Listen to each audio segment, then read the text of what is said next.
જય માં સરસ્વતી. સ્વાધ્યાય 1.1 દાખલા નંબર 1. નીચેની દરેક સંખ્યાને તેના અવિભાજ્ય અવયવોના ગુણાકાર સ્વરૂપે દર્શાવો. એની અંદર નંબર 1 140 નો પહેલા આપણે અવિભાજ્ય અવયવ પાડીએ. હવે 140 નો એકમ અંક 0 છે, તેથી આપણે 2 ની ચાવીનો ઉપયોગ કરી શકીશું, 2 વડે ભાગી શકીશું. અહીંયા 2 ની ચાવીમાં 0 આપેલી છે, એટલા માટે આને 2 વડે નિશેષ ભાગી શકાશે. તો આને 2 વડે ભાગીએ. 2 નો ઘડિયો 14 આવે ત્યાં સુધી બોલો. 2 સીતા 14. શૂન્ય છે એને નીચે ઉતાર દો. હજુ એકમ અંક 0 છે તો 2 ની ચાવીનો ઉપયોગ થઈ શકશે, 2 વડે નિશેષ ભાગી શકાશે. તો 2 વડે ભાગીએ. 2 નો ઘડિયો 7 થી વધે ત્યાં સુધી બોલો. 2 તરી 6. 6 ની અંદર 1 ઉમેરીએ તો 7 થાય. હવે પાછળ જે શૂન્ય છે એ 1 ની પાછળ જોડી દેવાની છે. 2 નો ઘડિયો 10 આવે ત્યાં સુધી બોલો. 2 પંચા 10. હવે એકમનો અંક 5 છે, એટલા માટે 2 ની ચાવીનો ઉપયોગ નહીં થાય. 2 ના પછી 3 ની ચાવી આવે. તો 3 ની ચાવી એવું કહે છે કે સંખ્યાના અંકોનો સરવાળો 3 વડે વિભાજ્ય હોય તો તે સંખ્યાને 3 વડે નિશેષ ભાગી શકાય. અહીંયા 3 અને 5 8 થાય છે. તો 3 ના ઘડિયામાં તો 8 આવે નહીં, તો 3 ની ચાવીનો ઉપયોગ નહીં થાય. 3 પછી 5 ની ચાવી. એકમનો અંક 0 અથવા 5 હોય તો તે સંખ્યાને 5 વડે નિશેષ ભાગી શકાય. એ એકમનો અંક 5 છે તો આને આપણે 5 વડે ભાગી શકીશું. 5 નો ઘડિયો 35 આવે ત્યાં સુધી બોલો. 5 સીતા 35. હવે 7 અવિભાજ્ય છે, સીધા 7 વડે જ ભાગી દેવાના. 7 એકા 7. તો આ થઈ ગયો અવિભાજ્ય અવયવીકરણ. તેથી 140 બરાબર 2 ગુણ્યા 2 ગુણ્યા 5 ગુણ્યા 7 બરાબર. હવે 2 અહીંયા 2 વખત આવેલા છે તો એને ઘાત સ્વરૂપે દર્શાવીએ તો 2 નો વર્ગ ગુણ્યા 5 ગુણ્યા 7. તો આ થયું અવિભાજ્ય અવયવોનું ગુણાકાર સ્વરૂપ. હવે અવયવ વૃક્ષની રીત. અહીંયા એકમ અંક 0 છે તો 2 ની ચાવીમાં જેમાં એકમ અંક 0 2 4 6 કે 8 હોય તો તે સંખ્યાને 2 વડે નિશેષ ભાગી શકાય. તો એકમ અંક 0 છે તો 2 વડે નિશેષ ભાગી શકાશે. 2 નો ઘડિયો 14 આવે ત્યાં સુધી બોલો. 2 સીતા 14. આ 0 છે, ઉતાર દો. હવે એકમ અંક 0 છે, હજુ 2 વડે ભાગ ચાલશે. તો 2 તારી 6. 6 ની અંદર 1 ઉમેરીએ તો 7 થાય છે. પાછળ 0 છે, જોડી દો. 2 નો ઘડિયો 10 આવે ત્યાં સુધી બોલો. તો 2 પંચા 10. હવે અહીંયા 3 ને 5 8 થાય છે. 3 ના ઘડિયામાં 8 ના આવે, 3 ની ચાવીનો ઉપયોગ નહીં થાય. પણ એકમનો અંક 5 છે એટલે 5 ની ચાવીનો ઉપયોગ થશે. 5 નો ઘડિયો 35 આવે ત્યાં સુધી બોલો. 5 સીતા 35. તેથી 140 બરાબર 2 ગુણ્યા 2 ગુણ્યા 5 ગુણ્યા 7 બરાબર 2 નો વર્ગ ગુણ્યા 5 ગુણ્યા 7. આ રીતે આપણે અવિભાજ્ય અવિકર્ણ સ્વરૂપે આને દર્શાવી શકીએ.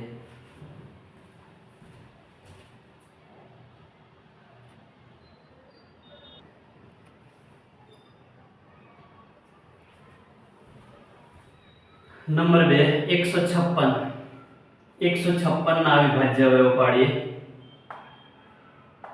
156 ની અંદર એકમનો અંક 6 છે તો 2 ની ચાવીની અંદર 6 આવે છે.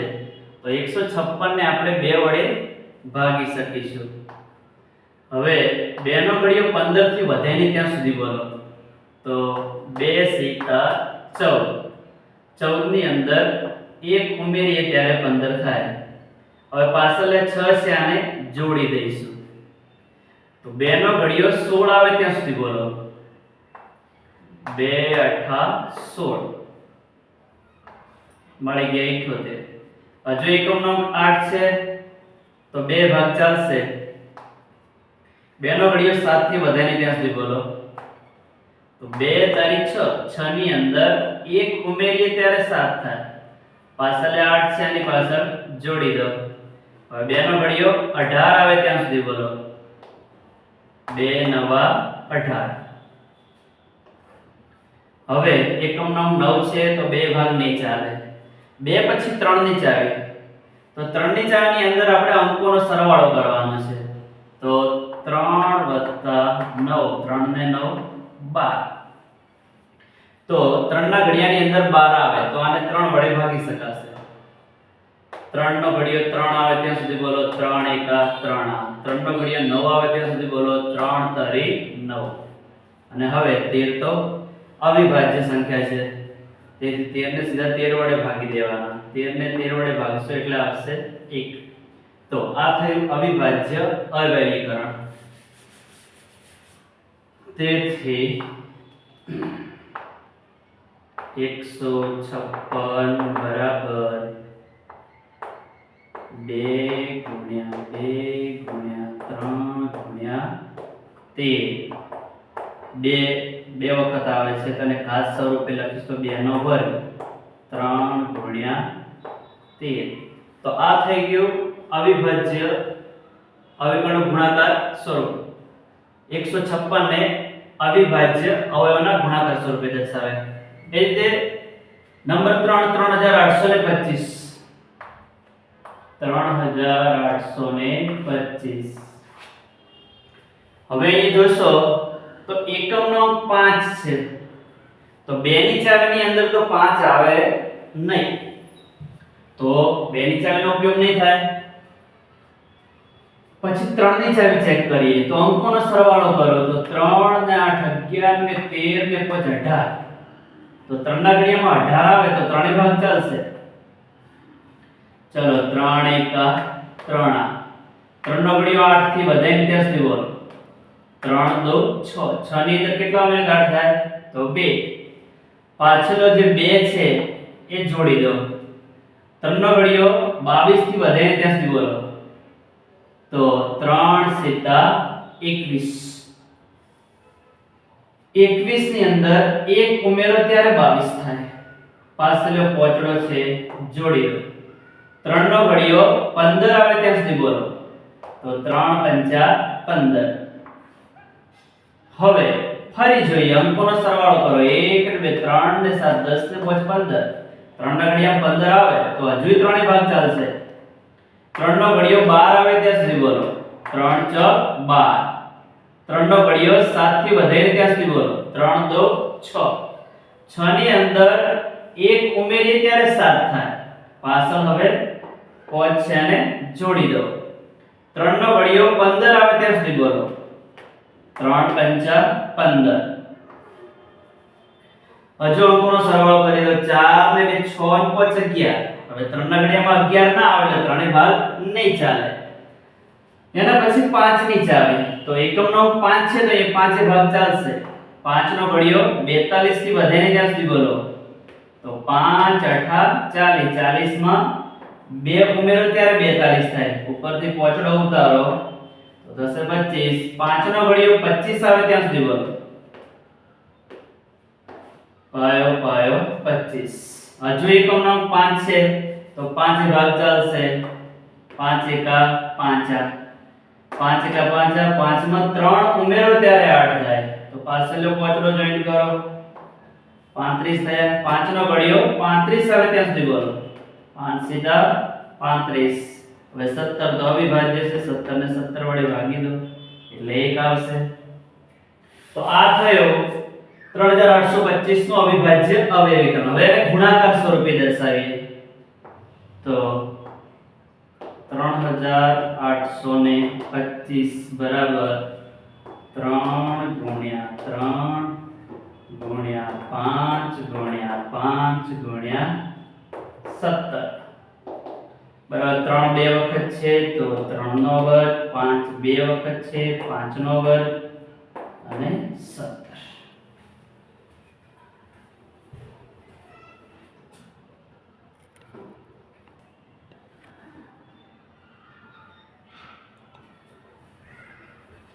નંબર 4 5005 5005 હવે જો અહીંયા એકમનો 5 છે 2 વડે નિશેષ નહીં ભાગી શકાય. પછી અંકોનો સરવાળો કરીએ તો 5 ને 5 10 થાય છે. તો 3 વડે નિશેષ નહીં ભાગી શકાય કે 10 છે 3 ના ઘડિયામાં ના આવે. એના પછી 5 છે તો એકમનો અંક 5 છે 5 ની ચાવીનો ઉપયોગ થશે તો અને 5 વડે ભાગીએ. 5 નો ઘડિયો 5 આવે ત્યાં સુધી બોલો તો 5 એકા 5 બંને શૂન્ય છે નીચે ઉતાર દો 5 એકા 5.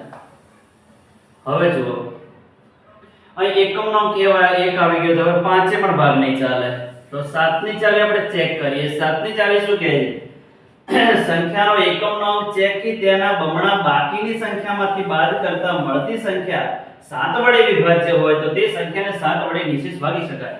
તો આપણે ચેક કરીએ 1001 એનો છેલ્લો અંક ચેકો એના બમણા થશે 2 એને 100 માંથી બાદ કરો તો અહીંયા 0 અહીંયા 9 અહીંયા 10 10 માંથી 2 જાય તો 8 અહીંયા 9 ના 9 14 સિત્તા 98 ટૂંકમાં 98 7 વડે નિશેષ ભાગી શકાય તો 1001 ને પણ 7 વડે નિશેષ ભાગી શકાશે.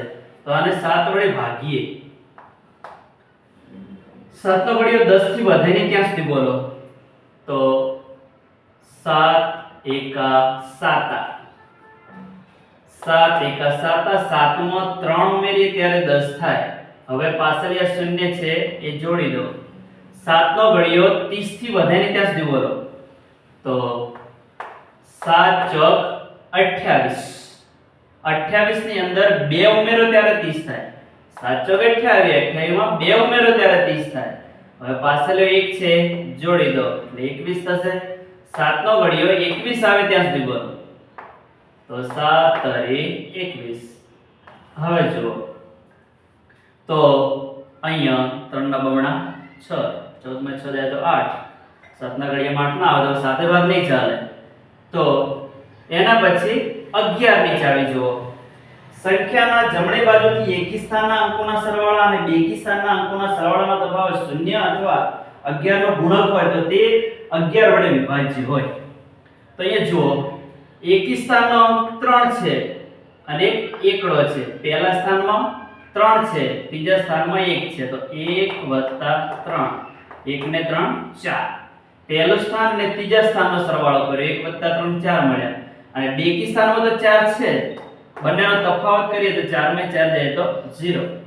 તો અહીંયા તફાવત 0 આવે છે તો 143 ને આપણે 11 વડે નિશેષ ભાગી શકીએ તો 11 વડે ભાગીએ. 11 નો ઘડિયો 14 થી વધે ને ત્યાં સુધી બોલો 11 એકા 11 11 તો 22 થઈ જાય તો 11 એકા 11 11 માં 3 ઉમેરીએ ત્યારે 14 થાય. હવે 3 છે પાછળ જોડી દો એટલે 33 થયા. 11 નો ઘડિયો 33 આવે ત્યાં સુધી બોલો તો 11 તારી 33. હવે 13 અવિભાજ્ય છે તો સીધા 13 વડે ભાગી દેવાના 13 એકા 13. તો આ થયું 5005 નો અવિભાજ્ય અવયવીકરણ. હવે 5005 બરાબર 5 ગુણ્યા 7 ગુણ્યા 11 ગુણ્યા 13.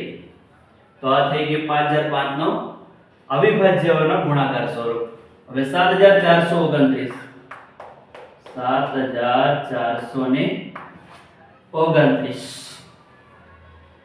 અહીંયા 7429 જે છે એને તમે 2 વડે નહીં ભાગી શકો 3 વડે નહીં ભાગી શકાય 5 વડે નહીં ભગાય 7 વડે નહીં ભગાય 11 વડે નહીં ભગાય 13 વડે નહીં ભગાય સીધા 17 વડે ભાગવા પડશે.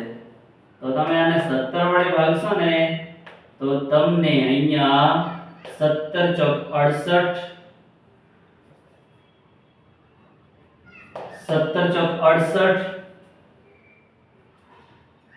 તો 68 ની અંદર 6 ઉમેરો ત્યારે 74 થાય. હવે પાછળનો બગડો છે એની પાસે જોઈન્ટ કરો તો 62 થશે. 17 નો ઘડિયો 62 થી વધે ને ત્યાં સુધી બોલવાનો 17 તરી 51 17 ચોક 68 થઈ જાય 62 કરતા વધી જાય તો 17 તરી 51. 17 તરી 51 ની અંદર તમે 11 ઉમેરો ને ત્યારે 62 થાય. હવે પાછળનો નવડો છે એ જોઈન્ટ કરો એટલે 119. 17 સીતા 119. 437. હવે 17 એ ભાગ નહીં ચાલે, 19 ચાલશે સીધો.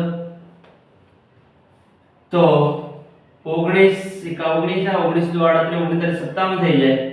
તો 19 દુ 38 38 પોચ 43 અને પાછળ 7 છે એ જોઈન્ટ કરો. 19 તારી 57 તો 23 મળ્યા. હવે 23 તો અવિભાજ્ય છે તો સીધા 23 વડે ભાગી દો. 23 એકા 23 તેથી 7429 બરાબર 17 ગુણ્યા 19 ગુણ્યા 23. તો આ રીતે આપણને 7429 ના અવિભાજ્ય અવયવોનું આ ગુણાકાર સ્વરૂપ મળ્યું. તો આ રીતે આપણે આવી સંખ્યાઓ આપેલી હોય તો આપણને આ રીતના અવિભાજ્યોના ગુણાકાર સ્વરૂપે દર્શાવી શકીએ.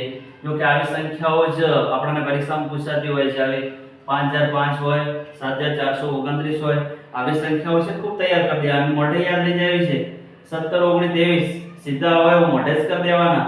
એટલે જ્યારે પરીક્ષાની અંદર પૂછાય તો આપણે સીધે સીધા લખી શકીએ, બહુ ભાગાકાર કરવા જવું ના પડે. જય માં સરસ્વતી.